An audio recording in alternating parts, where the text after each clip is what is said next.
नमस्कार, मैं दीपक शर्मा, मेरे YouTube मंच पर आपका स्वागत है। दोस्तों, मोदी जी भले ही अपनी ताकत बढ़ा रहे हों, लेकिन सच्चाई यह है कि संसद के अंदर उनके जो पार्टनर हैं वो उनसे नाराज चल रहे हैं। और खासकर नायडू बाबू जिनके समर्थन से मोदी जी की सरकार चल रही है। कुछ लोग तो कहते हैं कि नायडू और नीतीश की बैसाखियों पर मोदी जी चल रहे हैं। नायडू बाबू मोदी के एक ताजे फैसले से बहुत नाराज है, टू मच एंग्री। दरअसल मोदी सरकार एक नया कानून लेकर आ रही है, या यूं कहें कि मोदी कांग्रेस के पुराने कानून, पुरानी योजना मनरेगा जो रोजगार गारंटी स्कीम थी, उसको खत्म करके अपनी रोजगार गारंटी लेकर आ रही है। अब ये जो कानून है, इस पर नायडू सरकार को बड़ा ऐतराज है। नायडू साहब के बड़े क्लोज और आंध्र प्रदेश के वित्त मंत्री पी केशव साहब ने कहा है, आज ही कहा है उन्होंने, कि भाई अगर मोदी की ये जो स्कीम है, ये जो नई स्कीम, अगर ये लागू करी गई तो इतना पैसा खर्च हो जाएगा राज्य सरकार का कि आंध्र प्रदेश का तो दिवाला ही निकल जाएगा, भट्टा बैठ जाएगा पूरी सरकार का। एक्चुअली नायडू बाबू का जो स्टेट है आंध्र प्रदेश, वो पहले से कर्जे में डूबा हुआ है। अगर आप लेटेस्ट फिगर देखें तो तकरीबन 4.5 लाख करोड़ से ज़्यादा का कर्जा आंध्र प्रदेश पर है। और मोदी की ये स्कीम अगर लागू हुई, सरकार ने उस पर पैसा खर्च किया, तो वित्त मंत्रालय का कहना आंध्र प्रदेश के कि भाई सरकार की तिजोरी ही खाली हो जाएगी। तो कहीं ना कहीं नायडू सरकार का या नायडू बाबू का ये जो ऐतराज है, भाई है तो लाजमी। अब मोदी जी की स्कीम को लेकर थोड़ी सी टेंशन है एनडीए में, और उसकी वजह यह है कि 3 सिचुएशंस हैं नायडू बाबू के आगे या एनडीए के पार्टनर्स के आगे। और वो ये कि क्या नायडू बाबू खुलकर विरोध करेंगे इस बिल का, इस कानून का, या फिर वो इंतज़ार करेंगे कि भाई कोई नीतीश कुमार या कोई और साथी एनडीए का थोड़ा सा हल्ला मचाए, एक नाथ शिंदे टाइप, तो फिर उनको थोड़ी ताकत मिले। क्या ये सिचुएशन है कि नायडू बाबू इंतज़ार कर रहे हैं? ये सिचुएशन नंबर 2 है। और सिचुएशन नंबर 3 ये है कि अगर नायडू बाबू ने थोड़ी सी नाराजगी जाहिर की, तो क्या अमित शाह, मोदी जी के Chanakya, CBI, ED, income tax इसकी चाबी कस देंगे? क्योंकि नायडू बाबू पर केस तो हैं। अब दोस्तों, नायडू बाबू के सामने क्या ऑप्शंस हैं, क्या विकल्प हैं, इस पर तो मैं आगे डिस्कस करूंगा। कुछ खास बातें अंदर की आपके सामने रखूंगा, लेकिन पहले जरा मोदी जी की साहब ये स्कीम तो जान लें कि भाई ये जो कानून है, इसके पीछे क्या चालाकी है, क्या खेल है कि सारी राज्य सरकारें आग बबूला हैं, बौखलाई हुई हैं। और नायडू बाबू कहीं ना कहीं परेशान तो हैं, आफत में तो हैं। दरअसल मोदी जी कांग्रेस की जो पुरानी स्कीम थी मनरेगा, आपको याद आ रहा होगा, जिसमें गांव-गांव किसानों को, गरीब लोगों को, जनता को रोजगार दिया जाता था, कोई तालाब खोदता था, कोई खेत की मेड़ बनाता था, ये जो काम लिया जाता था, इसमें रोजगार साल में कुछ पर्टिकुलर डेज में गांव वालों को पैसा मिलता था, इसीलिए रोजगार गारंटी कहा जा रहा है। महात्मा गांधी के नाम पे स्कीम थी, मनरेगा कही जाती थी। अगर मैं पूरा नाम आपको बताऊं तो Mahatma Gandhi national rural employment guarantee scheme act कह लीजिए, मनरेगा। मैं ये नहीं कह रहा हूं कि महात्मा गांधी का नाम लगा है, कांग्रेस की स्कीम है, जो भी है, मोदी जी इसको स्क्रैप करना चाहते हैं और एक नई स्कीम लाना चाहते हैं जिसका नाम है वीबी जी राम जी, जयराम जी कहिए, जी राम जी कहिए, विकसित भारत गारंटी फॉर रोजगार एंड आजीविका मिशन ग्रामीण, शॉर्ट में कहेंगे वीबी जी राम जी इसको कहेंगे। अब इस स्कीम का मैं नाम पर नहीं जा रहा हूं, इस स्कीम के मैं असली ऑपरेटिव पार्ट पे आ रहा हूं, जहां नायडू बाबू को ऐतराज है, जहां पर नायडू बाबू के वित्त मंत्री को ऐतराज है, जहां नायडू बाबू के वित्त मंत्रालय के अफसरों को ऐतराज। अब मैं उसके कारण पर आ रहा हूं, असली मुद्दे पर आ रहा हूं, जिस पर हाय तौबा मची है। दरअसल कांग्रेस की जो स्कीम थी, जो प्रणब मुखर्जी ने और मनमोहन सिंह ने शुरू करी थी, उस स्कीम में गांव वालों को जो पैसा दिया जाता था, 100% वो पैसा भारत सरकार देती थी, गवर्नमेंट ऑफ इंडिया देती थी, मनमोहन सरकार देती थी। अब मोदी जी ने क्या किया? मोदी जी की ये जो स्कीम है वीबी जी राम जी, इसमें 60%, 100 में 60% मोदी देंगे और 40% जो है वो राज्य सरकार देगी। यानी मोदी की इस स्कीम पर बहुत बड़ा बजट राज्य सरकारों को खाली करना पड़ेगा, खर्च करना पड़ेगा। आप कह सकते हैं अरबों रुपए की चपत लगेगी राज्य सरकारों पर। और जहां तक आंध्र प्रदेश की हाल है, मैंने आपको पहले ही बताया कि 4.5 लाख करोड़ से ज्यादा का कर्जा है। इस स्कीम को मोदी जी की लागू किया जाए तो नायडू बाबू की जो राजनीति है वो चौपट जरूर हो जाएगी। और नायडू बाबू समझ रहे हैं। अब दोस्तों 2 सेकंड आप मुझे और दे दीजिए कि देश में हड़कंप क्यों मचा हुआ है इस स्कीम को लेकर। दरअसल सिर्फ आंध्र प्रदेश की माली हालत ख़राब नहीं है, तमाम ऐसी गैर भाजपा सरकारें हैं, अपोजिशन की सरकारें हैं जो कर्जे में डूबी हैं। मिसाल के तौर पर आंध्र प्रदेश अगर 4.6 लाख करोड़ है उस पर कर्जा, तो वेस्ट बंगाल पर ऑलमोस्ट 7 लाख करोड़ का, ममता दीदी पर उनका जो राज है 7 लाख करोड़, ऑलमोस्ट 6.9 लाख करोड़ का कर्जा है। पंजाब पर 3.4, छोटा सा स्टेट, कर्जा ज़्यादा है। तमिलनाडु जहां स्टैलिन की सरकार है वहां पर 8.5 लाख करोड़ का कर्जा, 8.6 एग्जैक्टली। केरल पर भी 4 लाख करोड़ का कर्जा है। तेलंगाना जहां पर रेवंत रेड्डी की सरकार है कांग्रेस की, वहां भी ऑलमोस्ट 3.8 लाख करोड़ का खर्चा। और कर्नाटक में भी 3.9 लाख करोड़ का कर्जा है। अब इतने कर्ज में डूबी हैं सरकारें, ये पैसा कहां से लाएंगी? तिजोरी खाली हो जाएगी। इसीलिए विरोध हो रहा है पूरे देश भर में। अब दोस्तों एक बात तो तय है कि इस बिल पर, ये जो नई स्कीम है मोदी जी की, उसमें बाकी राज्य सरकारें भी फंसी हैं और उसमें नायडू बाबू भी फंसे हुए हैं। अब नायडू बाबू थोड़ा पैसे को लेकर ज़्यादा ऑब्सेस्ड रहते हैं। पिछली बार भी जो सरकार उनकी गिरी थी मोदी जी के ही टाइम पे, तो मोदी जी ने जो उनको ग्रांट चाहिए थी नहीं दी थी। उनको स्पेशल स्टेटस में जो पैकेज देना चाहिए था, जो पैसा देना चाहिए था, वो मोदी ने नहीं दिया था। और नायडू बाबू ने समर्थन वापस कर लिया था मोदी से अपना। ये नौबत फिर से दिख रही, यही नौबत फिर से दिख रही। सवाल है कि क्या इस बार नायडू बाबू हिम्मत करेंगे या अभी वो नीतीश कुमार की तरफ देख रहे हैं? क्या वो ये बिल सपोर्ट करेंगे? जैसे वक्फ में शुरू में उन्होंने विरोध किया क्योंकि उनका बड़ा मुस्लिम वोट बैंक है, बाद में नायडू पे प्रेशर है तो सरेंडर करके।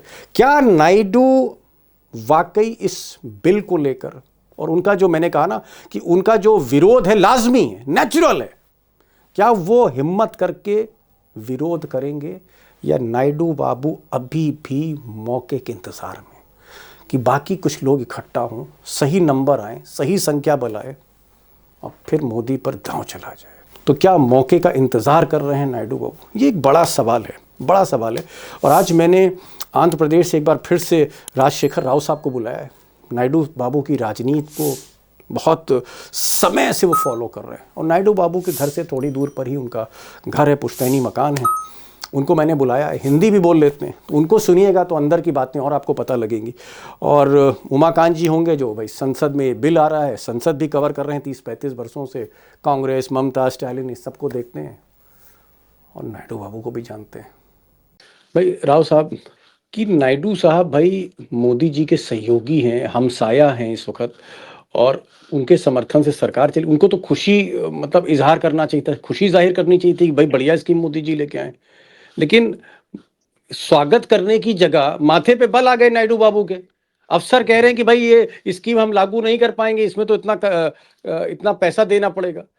और उनके वित्त मंत्री केशव साहब जो वित्त मंत्री हैं वो कह रहे हैं कि भाई it's too much for us, इतना हम नहीं कर सकते, ये हमारे लिए बोझ है ये स्कीम। तो मोदी जी का स्वागत की जगह विरोध हो रहा है। मैं ये कह रहा हूं कि भाई एक तो बात बात पे नायडू नाराज हो रहे हैं और दूसरा मोदी जो भी स्कीम लाते हैं उस पर मुंह क्यों बना रहे हैं आजकल नायडू? सर आप आंध्र प्रदेश को थप्पड़ पे थप्पड़ जड़े जा रहे हो और कह रहे हो कि नाराज भी नहीं होना है, मुस्कुराते रहे। ओह, वो कैसे ऐसा, वो कैसे मतलब आप देखिए, हिस्ट्री देखिए, विभाजन के बाद आंध्र प्रदेश को मोदी ने धोखा ही धोखा दिया है और ये 25 दिन बढ़ा के क्या कर रहे हैं, 40% ले रहे हैं। मतलब आपने 25% बढ़ाया और 40% स्टेट को ऊपर बर्डन डाल रहे, मतलब आप 15% कमा रहे। मतलब आपने जीएसटी का जो रेट कम करके दिया है उसका एडजस्टमेंट राज्यों पे कैसे बोझ ट्रांसफर करने की नीतियां चल रही है। लेकिन मतलब एक हाथ से दान दिया, दूसरा हाथ से लूट रहे हैं। 1 रुपया दान दिया, 10 रुपया लूट रहे हैं। नहीं, वो ठीक है, वो तो मोदी जी का मिजाज है कि वो कहीं ना कहीं चूड़ी कसते रहते हैं। मुझे ये बताइए कि क्या वाकई आंध्र प्रदेश की स्थिति ठीक नहीं है? क्या नायडू बाबू की जो सरकार है कर्जे में डूबी हुई है? क्या वाकई पोजीशन बहुत दयनीय, सीरियस है? सर आंध्र प्रदेश का विभाजन ही ऐसा हुआ कि वो कर्जे में डूबते जाए। उस कर्जे से उभरने के लिए ही 10 साल का स्पेशल कैटेगरी स्टेटस का आश्वासन दिया गया। अब वो आश्वासन आप नहीं दे रहे हैं, कह रहे हैं कि आंध्र प्रदेश कर्जे में डूबा हुआ है, और कर्जे में ओके डूबे हुए स्टेट को आप जो उसको सांत्वना देना है वो तो आप नहीं दे रहे हैं। ओके, मतलब आपको क्या लग रहा है कि कहीं ना कहीं अंदर ही अंदर टीडीपी की सरकार, नायडू बाबू की सरकार खुश नहीं है मोदी के इस फैसले से, ये जो नया कानून ला रहे हैं? क्या आपको लगता है कि नाराजगी और बढ़ रही है? सर, 5 करोड़ आंध्र प्रदेश की जनता में ना कोई पॉलिटिशियन मोदी से खुश है, ना कोई जनता खुश है।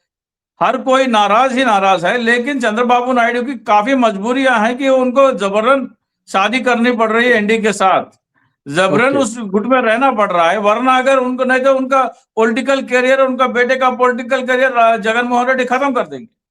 जगनमोहन रेड्डी ओके पिछले 5 साल में इतने पॉपुलर हो गए कि उनको उनके पॉलिटिकल बेटे का पॉलिटिकल करियर करीब करीब खत्म ही हो गया था।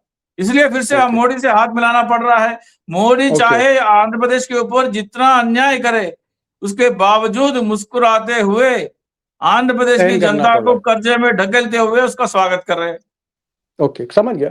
आप कह रहे हैं कि कहीं ना कहीं दुखती रग जो है इस वक्त नायडू बाबू की, उनका बेटा है। दूसरी तरफ नायडू बाबू पे मुकदमे हैं। उन कई मुकदमों से तो मोदी ने राहत दे दी, लेकिन कई ऐसे मुकदमे जो अभी भी तलवार की तरह सर पर लटके हैं नायडू बाबू के, मजबूरी में साथ दे रहे हैं। वरना नायडू बाबू का बस चले, अगर उनको मौका मिले तो रातों रात मोदी का साथ छोड़ दें। ये सच्चाई है। और ये जो एक बात नई बोलूं स्कीम, सर, आप 25 सांसदों का आश्वासन दे दें, चंद्रबाबू नायडू स्वयं जाके मोदी को कुर्सी से उतार देंगे। 25 अरे और बाप रे बाप। सांसदों का, 20 ओके, 18 तो हमारे पास है ऑलरेडी, 25 और का तो आप आश्वासन दे दें, मतलब आप कह चंद्रबाबू रहे हैं नायडू कि जाके स्वयं उतारेंगे ना मोदी को। इतना आप कह रहे गुस्सा हैं है कि मोदी से। आप कह रहे हैं कि 272 का बहुमत है, 272 से 25 ज्यादा, ये आप बोल रहे हैं? अभी उनके पास 300 के करीब है ना सर, उसमें से 18 घटा दीजिए तो 382 है। उसमें से आप 25 और निकाल दें और उसका आश्वासन चंद्रबाबू नायडू को दे दे, तो वो स्वयं जाके मोदी को कुर्सी से उतारेंगे। ठीक, 25 सांसद और मिल जाए तो नायडू बाबू मोदी को मतलब खुद कुर्सी टोटल से उतार देंगे। 43 एक, गॉट इट 43 गॉट इट चाहिए got it total. Got it. मैं जरा लखेड़ा साहब के पास आ रहा हूँ। लखेड़ा साहब, क्योंकि आप बहुत करीब से नायडू बाबू को जानते हैं और 25-30 साल से, और आप कह रहे हैं कि भाई नायडू बाबू थोड़ा कूल माइंड आदमी है, समय पे ही फैसला लेते। अब ये जो स्कीम है, भाई स्कीम में जो हमारे ग्रामीण में जो भाई बहन हैं उनके लिए, किसानों के लिए स्कीम है। अब थोड़ा सा अगर पैसा देना पड़ जाएगा नायडू बाबू को, 40% देना है। मतलब अगर 1 करोड़ की स्कीम है तो 40 लाख रुपए नायडू बाबू को देना है, 60 लाख मोदी जी देंगे। तो इतना ऐतराज क्यों कर रहे हैं, इतना नाराज क्यों है नायडू बाबू? और अपने वित्त मंत्री को आगे कर दिया उन्होंने, वित्त मंत्री को आगे कर दिया, ब्यूरोक्रेट्स को आगे कर दिया, और ब्यूरोक्रेट्स ने हाथ खड़े कर दिए कि साहब मोदी की स्कीम को यहाँ पर इम्प्लीमेंट करना बड़ा मुश्किल है। तो क्या वाकई नायडू आपको क्राइसिस में दिखते हैं, दुविधा में दिखते हैं, परेशान हैं? मेरा सीधा सवाल ये है कि क्या नायडू खुश हैं मोदी से या परेशान हैं, दुखी हैं? देखिए, चंद्रबाबू नायडू के सामने इधर एक तरफ कुआं है, दूसरी तरफ खाई है। आप गिरना आपने तय, इधर कुएं में गिर रहे हैं, उधर खाई में गिरना है आपने। अभी 2 साल बाद देखिए, अभी लोग अभी तो 3-3.5 साल बचे हुए हैं, 3-3.25 साल बचे हुए जी हैं। आंध्र प्रदेश और लोकसभा के इलेक्शन साथ साथ होते हैं। तो चंद्रबाबू नायडू का जो स्कीम्स है कि हम दे 1-2 साल तक कुछ पैसा उसका ले लें, और 2027 में हम थोड़ा रिव्यू करेंगे और देखेंगे कि जितना पैसा मिल गया बाकी। अल्टीमेटली क्या है, चंद्रबाबू नायडू की मुसीबत ये है कि अभी खजाना खाली है। सेंट्रल गवर्नमेंट की जो स्कीम्स हैं अमरावती से रिलेटेड और बाकी जो प्रोजेक्ट्स है, रोड डेवलपमेंट वगैरह, G rural guarantee scheme, Chandrababu Naidu के लोग कह रहे हैं कि स्टेट गवर्नमेंट का दिवालिया पिटा हुआ है। अभी स्टेट गवर्नमेंट के पास पैसा नहीं है। स्टेट गवर्नमेंट जो थोड़ा प्रेशर प्रेशर कर करके मोदी से पैसा ले लेते हैं, लेकिन उसके बाद भी हालत बहुत खराब है। आपको जहां डेवलपमेंट के लिए जो पैसा चाहिए वो अभी 10-20% ही आपको मिल रहा है। 80% आप अभी भी हाथ कटोरा पसारे हुए जी हैं। और अगर आप पैसा फंड डाइवर्ट करते हैं, इस संकट में फंड डाइवर्ट करेंगे तो चंद्रबाबू की सरकार बैठ जाएगी जमीन पर। ये काम कैसे कर पाएंगे? तो इसीलिए उनके जो बेटे हैं नारा लोकेश, वो दिल्ली में आज पार्लियामेंट्री पार्टी की जो मीटिंग है, वहां मेरे एमपी से के क्लोज लोगों से बातचीत हुई। उनका कहना है कि साहब एमपी इंतजार में बैठे हैं कि चंद्रबाबू नायडू कुछ इशारा करें। अब इसमें क्या है कि जो स्कीम का अप्रूवल हुआ है, जिसका बिल पार्लियामेंट में आने वाला है, वो तो सेंट्रल गवर्नमेंट है, वो तो केंद्रीय कैबिनेट ने जी। किया पास। तो क्या इनको पता नहीं है? कैबिनेट के लोगों को बिल दिया जाता है, उनको पता नहीं है। लेकिन ओके। सब कुछ होने के बावजूद भी Chandrababu Naidu under blackmail pressure भी है, कीजिए। उनको पता अंडर है। प्रेशर। अब उनको ओके, पता है, अंडर चंद्रबाबू प्रेशर। नायडू को पता है, चंद्रबाबू नायडू को पता है कि हमारे पास सर्वाइव का पैसा नहीं है, लेकिन ठीक सरेंडर किए ठीक हुए हैं। ठीक क्या किया कि उसका कोई ऑप्शन ठीक है। नहीं है जी। प्रेशर में है, मुकदमे हैं, अमित शाह के पास ईडी और सीबीआई इनकम टैक्स की चाबी है, और ये जो चाबी है इससे कहीं ना कहीं वो डरे हुए हैं, ये कहना चाह रहे हैं, बहुत दबाव में।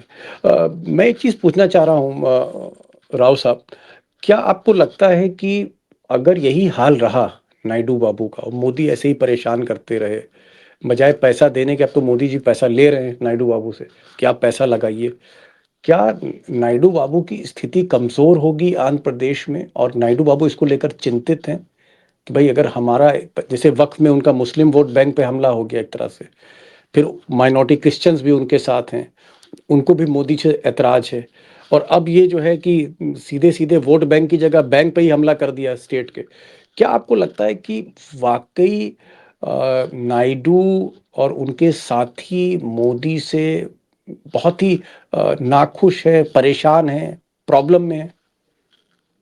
जी सर, आपको बता दें कि 2019 में हार की वजह क्या थी कि स्पेशल कैटेगरी स्टेटस जो आश्वासन आंध्र प्रदेश को दिया गया, मोदी ने जब इनकार किया तो चंद्रबाबू नायडू ने कहा कि कोई बात नहीं, स्पेशल कैटेगरी स्टेटस के बगैर आंध्र प्रदेश सर्वाइव कर पाएगा। ये उसके हार का, चंद्रबाबू ने टीडीपी के हार का 60% कंट्रीब्यूशन स्पेशल कैटेगरी स्टेटस को लागू से नहीं इनकार करना। करना है, इनकार जी। करना है। मतलब तो आप कह रहे हैं कि अगर आज भी इस 2019 ऐसे, में, आप कह रहे हैं 2019 में जो हार हुई नायडू बाबू की, वो जो हार थी, पिछली हार जो थी, उसका कारण मोदी थे, इस वजह से जी मोदी का बिल्कुल, साथ छोड़ा था उन्होंने पिछली बार। जी सर, जी सर, उन्होंने छोड़ दिया था, फिर बाद में वो यू टर्न ले चुके, लेकिन उसका डैमेज इतना हो गया कि कुछ उभर नहीं पाए। तो आज भी वो जो है ना, पोलावरम का हाइट कम करने का मुद्दा हो या कुछ आंध्र अमरावती का मुद्दा हो, अमरावती में आपको लेटेस्ट डेवलपमेंट है, सैकड़ों लोग चीफ जस्टिस को डायरेक्ट लिख रहे हैं कि उसके ऊपर सीबीआई की जांच हो। अगर मोदी जी इशारा कर दें कि सीबीआई की जांच खुल जाए तो चंद्रबाबू नायडू पिट्टू बन के रह जाएंगे मोदी के। Okay okay okay okay okay. मैं जरा आ रहा हूँ लखेड़ा साहब, भाई आप तो देश की जी। राजनीति समझ रहे हैं, लोकसभा कवर करते हैं 30-35 वर्षों से, हर पार्टी को बहुत भीतर से जानते हैं। मुझे एक चीज़ बताइए, जो सिचुएशन है, एक चीज़ मैंने राव साहब से जान ली, अब ये हैदराबाद से सीधे हैं, आंध्र प्रदेश की राजनीति देखते हैं, नायडू बाबू की थोड़ी दूर से इनका पुश्तैनी मकान है, पड़ोसी कह लीजिए इनको नायडू बाबू का। तो इन्होंने एक चीज़ बता दी कि नायडू बाबू परेशान हैं, आंध्र प्रदेश की हालत, माली हालत ठीक नहीं है, स्टेट की कर्जे में डूबा हुआ है। नंबर 3, नायडू बाबू कहीं ना कहीं ब्लैकमेल हो रहे हैं, तो मोदी से खुश नहीं है। मुझे एक चीज़ बताइए कि नायडू बाबू के पास क्या विकल्प है? अगर मान लीजिए कि मैं सिचुएशन लखेड़ा साहब दे रहा हूँ कि शरद पवार हों या अखिलेश यादव अभी दक्षिण भारत गए थे, उन्होंने सब लोगों से बात करी, नायडू बाबू से भी कहा भाई सोचिए, ममता बनर्जी हैं, स्टैलिन हैं, कांग्रेस है, सारे लोग इकट्ठा हो जाते हैं, और उधर से नीतीश कुमार जो बहुत परेशान चल रहे, उनके भी कहीं सांसद जो है वो बगावत कर देते हैं। क्या अगर नंबर है, भाई देखिए 15-20 सीटों की ही बात है, अगर 15-20 सांसद नायडू को मोदी के खिलाफ जाते हुए दिखें, तो क्या नायडू एक कदम बढ़ा के सरकार गिरा सकते हैं? मैं ये जानना चाह रहा हूं, अगर 20-25 सांसद की गारंटी मिली, जो ये कह रहे हैं राव साहब। देखिए दीपक जी, ये जो सरकार से समर्थन वापस लेने का जो मामला है, कि अगर ऐसा होता राजनीति जी में, हाँ, मैं अगर ऐसा ही हर बोल रहा हूँ कि समय अगर ऐसा है। राजनीति में अगला क्षण क्या होगा किसी को नहीं पता है। और मैंने ये देखा कि छोटी छोटी बातों में इस देश में सरकार गिरी है। मेरे सामने चंद्रशेखर जी पार्लियामेंट से इस्तीफा देके बाहर निकल गए 1991 में, मेरे सामने 6, मतलब नरसिम्हा राव के ठीक। प्रधानमंत्री बनने के पहले। तो मेरा ये कहने का मतलब है कि एक चिंगारी काफी है पूरा पूरा ओके। शहर जलाने के लिए। तो पूरा शहर जलाने के लिए अगर एक चिंगारी काफी है, उसकी एक शुरुआत होनी चाहिए। और मैं ये मानता हूं कि उसकी शुरुआत अगर होगी, जो इनिशिएटिव होगा वो चंद्रबाबू नायडू की तरफ से नहीं होगा। अगर कोई इनिशिएटिव होना तो कांग्रेस पार्टी की तरफ से होगा, जिसके 100 मेंबर ऑफ पार्लियामेंट है, जिसको केवल 150 के करीब मेंबर ऑफ पार्लियामेंट जुटाने हैं। वो उनके कोलिशन पार्टनर भी है, 200 240 233 के करीब तो ऑलरेडी ये जीते ही हुए हैं। 233 के 35 के करीब तो इंडिया गठबंधन ऑलरेडी हाई है। तो कोलिशन गवर्नमेंट, देखिए जो विकल्प होगा वो भी कोलिशन गवर्नमेंट से बनेगी। एब्सोल्यूट मेजोरिटी अगले 50 साल तक अब नहीं आने वाली, मुझे नहीं लगता कि कोई एब्सोल्यूट मेजोरिटी आने वाली। फिर दोबारा देश कोलिशन गवर्नमेंट में हो रहा है। ऐसी दशा में चंद्रबाबू नायडू तभी पाला बदलेंगे जब कांग्रेस और चंद्रबाबू नायडू की कोई मीटिंग हो, मीटिंग पॉइंट हो। अगर ये फिक्स हो जाएगा, कांग्रेस और चंद्रबाबू नायडू जिस दिन एक हो जाएंगे, ये पासा पलट सकता है। यही मेरा कहना है जी। एक छोटा सा जवाब चाहूंगा राव साहब आपसे। कांग्रेस और नायडू बाबू अगर एक मंच पर आ जाएं, करीब आ जाए, जो मुझे लगता है रेवंत रेड्डी कोशिश भी कर रहे हैं, क्या अगर कांग्रेस से आश्वासन मिले और नायडू बाबू कन्विंस हो कि मुझे बीच रास्ते में कोई धोखा नहीं देगा, तो क्या नायडू बाबू एक कदम आगे बढ़ा सकते हैं मोदी की सरकार गिराने के लिए? बड़ा स्ट्रेट क्वेश्चन है सर। कदम बढ़ाने की बात नहीं है सर, वो इंतजार में बैठे हैं। ओके, कैसा ऐसा कोई आश्वासन दे दे। जयंत चौधरी जी है, फिर बाद में यूपी में कुछ छोटे मोटे पार्टियां हैं, पासवान, चिराग पासवान है। अगर ये सभी 10-12 लोग और नीतीश बाबू की पार्टी के सांसदों के साथ कोई आश्वासन मिल जाए कि 25 और मेरे अलावा 18 के अलावा 25 और आप दिखा दें, तो वो खेल कर देंगे। ओके, चलिए इंतजार में बैठे हैं नायडू बाबू। और जैसा कि लखेड़ा साहब ने कहा कि कांग्रेस को इनिशिएटिव लेना पड़ेगा, सबसे बड़ी विपक्ष की पार्टी है, तकरीबन 100 सांसद आगे बढ़े। और नायडू बाबू, राव साहब कह रहे हैं कि भाई जो छोटी छोटी पार्टियां हैं ये भी थोड़ा सा उनको आश्वासन दें, कन्विंस करें कि धोखा नहीं देंगे, तो नायडू बाबू कदम आगे बढ़ा सकते हैं। क्योंकि हर स्कीम अब मोदी की कहीं ना कहीं नायडू बाबू को परेशान कर रही है। और ये जो लेटेस्ट स्कीम है जी राम जी, ये रीढ़ तोड़ देगी, आर्थिक रीढ़ आंध्र प्रदेश की तोड़ देगी, जिसको दोबारा खड़ा करना चाहते हैं। आज वाकई नायडू बाबू की स्थिति ऐसी है जैसे कोई बिजनेसमैन, उसके ऊपर कर्जे का बोझ बढ़ता चला जा रहा हो और उसी बोझ में दब रहे हैं वो, लेकिन विकल्प उनके पास कुछ नहीं है। चंद मुकदमे हैं जिसकी चाबी, जिसकी आप कह सकते हैं फाइल अमित शाह की टेबल पर रखी है और ब्लैकमेल हो रहे हैं, लेकिन दिल से नायडू बाबू मोदी के साथ नहीं खड़े, इसलिए इस स्कीम का भी इनडायरेक्टली विरोध हो रहा है। राव साहब आप आए, बहुत बहुत शुक्रिया। लखेड़ा साहब, पुरानी फाइलें आपने भी आज खोल दी, उसके लिए बहुत बहुत शुक्रिया। और वैसे भी जिस तरह से आप पूरी नेशनल पॉलिटिक्स को कवर कर रहे हैं पिछले 30-35 वर्षों से, वो भी बहुत ही आपका, मैं कहूँगा कि एक ग्रेट एफर्ट है। Thank you so much both of you for joining this programme. Thank you so much.